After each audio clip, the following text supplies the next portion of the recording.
Outsmarting the Confederacy to free his family from enslavement was only the beginning. Robert Smalls was born into enslavement on April 5, 1839, in Beaufort, South Carolina. But by the age of 25, he'd schemed a way to freedom for himself and 15 other enslaved people by stealing a Confederate ship. Smalls was already forcibly working on a ship called the Planter when the Civil War began, and the vessel's owner leased it to the Confederacy. He was kept on the crew and worked closely with the ship's captain. But little did the commander know that Smalls was studying his every move. By 1862, the Union Navy had blockaded all major southern ports. Smalls realized that delivering the Planter to the fleet of Union ships located outside the Charleston harbor meant gaining his freedom, if he could make it there. So he spent his time learning the coded signals he would need in order to make it past Confederate checkpoints. On the night of May 12, 1862, after the white crew went ashore, Smalls, with the help of his fellow enslaved crew members, commandeered the ship. With Smalls at the helm, the men sailed the ship to pick up their families, who were waiting to board the ship. Dressed in the captain's hat and clothes and mimicking his mannerisms, Smalls sailed the Planter past Confederate forts toward Union territory. With his in-depth knowledge of Navy signals and the Confederate flag flying high, no one suspected a thing. And by the time the Confederacy sounded the alarm, it was too late. But now, Smalls and the other passengers had to surrender the ship to the U.S. Navy without being attacked.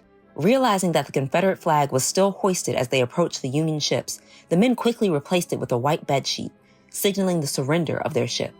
Smalls had successfully sailed the 16 people aboard the Planter from enslavement to freedom. But he didn't stop there.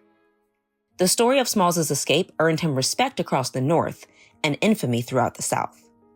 He was reportedly awarded $1,500 by Congress for his daring escape, estimated to be approximately half the price of the Planter, while Confederate forces reportedly placed a $4,000 bounty on his head.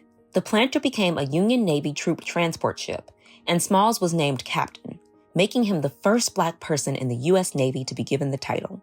Captain Smalls also commanded an ironclad vessel called Keokuk, during which time he used his knowledge of Confederate mines and movements to aid Union war efforts.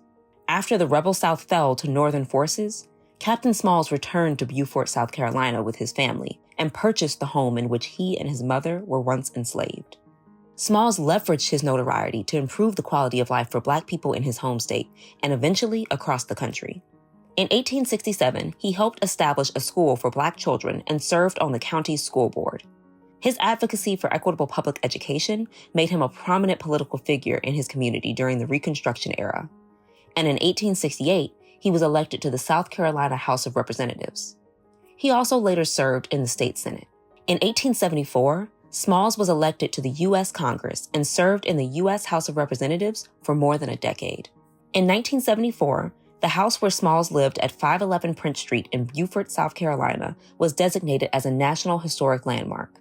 And in 2017, former President Barack Obama established the Reconstruction-era National Historic Park in Beaufort County. Captain Robert Smalls was recognized by the former president as the most influential African-American politician in South Carolina during the Reconstruction era.